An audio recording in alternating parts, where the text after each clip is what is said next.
और इस घटना के बाद आरोपी साहिल बौखला गया था। उस दिन उसने दोपहर में खूब नशा किया था। जमकर शराब पीने के बाद उस पर शैतान सवार हो गया और जेब में चाकू लेकर वो कई बार बदला लेने के इरादे से इलाके में भी घूमा। सूत्रों के मुताबिक शाम में नाबालिग लड़की अपनी महिला दोस्त के घर से बाहर निकली थी। इस दौरान साहिल ने उसे देख लिया। नफरत से भरा साहिल दरिंदा बन बैठा। उसने नाबालिग की बेरहमी से हत्या कर दी। साहिल ने पुलिस को बताया कि उस दिन अगर लड़की नहीं मिलती तो वो उसके उन दोस्तों की भी जान ले लेता जिन्होंने उसे अपमानित किया था। हालांकि पुलिस उसके दावे की जाँच भी कर रही है। बागेश्वर धाम के पंडित धीरेन्द्र शास्त्री ने एक बार फिर लव जिहाद पर खुलकर बोला। उन्होंने लव जिहाद और धर्मांतरण जैसी घटनाओं को रोकने के लिए अपनी हिंदू राष्ट्र की मांग को दोहराया। इस दौरान उन्होंने दिल्ली में हुए शाहबाज डेयरी हत्याकांड का भी जिक्र किया, जिसमें साहिल ने एक लड़की की दरिंदगी से सरेआम हत्या कर दी थी।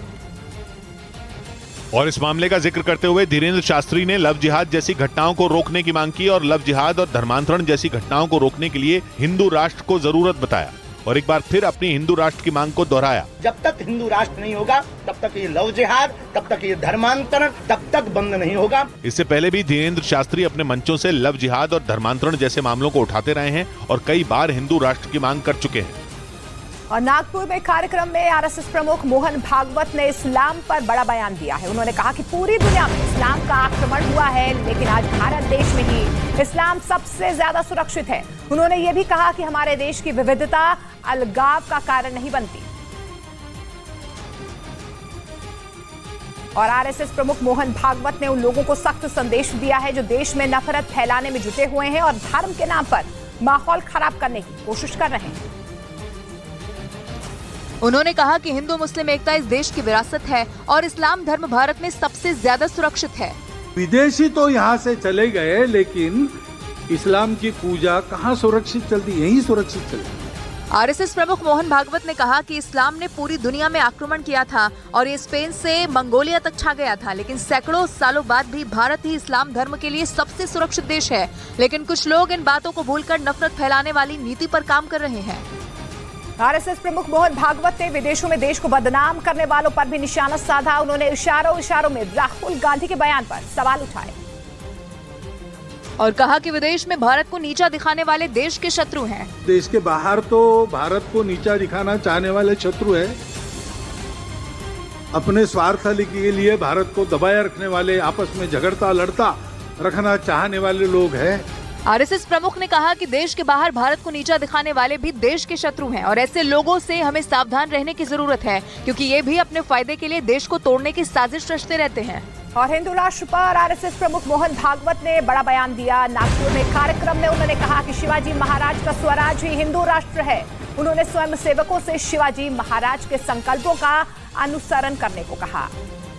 हिंदू राष्ट्र की बात करते हुए आरएसएस प्रमुख ने शिवाजी महाराज और संभाजी महाराज का जिक्र किया और स्वयं सेवकों से उनके आदेशों पर चलने की बात कही।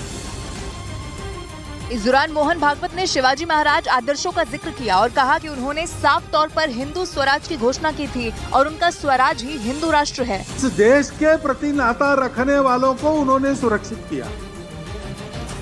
वही हिंदवी स्वराज, उसी को हम हिंदू राष्ट्र कहते हैं। देश के प्रति नाता रखने वालों को उन्होंने सुरक्षित किया, वही हिंदू स्वराज है, उसी को हम हिंदू राष्ट्र कहते हैं। इस दौरान उन्होंने स्वयं सेवकों से हनुमान जी और शिवाजी महाराज के आदर्शों पर चलने और उनके संकल्पों का पालन करने की बात भी कही। साथ ही ये भी कहा कि उन्हीं के संकल्पों पर आगे चलकर भारत विश्व गुरु बनेगा।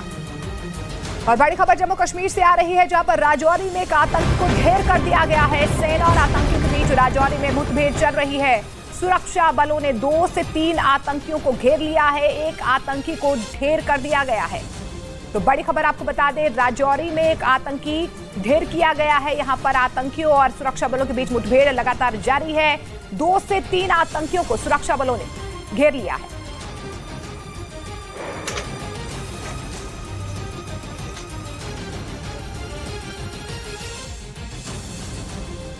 मणिपुर में शांति बहाली के लिए गृह मंत्री अमित शाह ने मेतेई और कुकी समुदायों के प्रतिनिधियों से मुलाकात की। इस दौरान उन्होंने कहा कि सरकार मणिपुर में जल्द से जल्द शांति बहाल करेगी और लोगों की उनके घरों में वापसी होगी।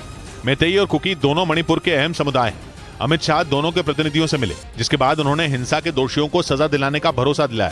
एक न्यूट्रल जांच और दोषियों को दंडित करने की कार्यवाही की जाएगी। इतना ही नहीं, गृह मंत्री ने बड़े राहत पैकेज का भी ऐलान किया, जिसके तहत हिंसा में मारे गए लोगों के परिवारों को 10 लाख रुपए की मदद मिलेगी। यही नहीं, जो लोग घायल हैं उनके इलाज के लिए 8 विशेष टीमें बनाई गई। अपने 4 दिन के मणिपुर दौरे के दौरान अमित शाह ने राहत शिविरों में भी लोगों से मुलाकात की।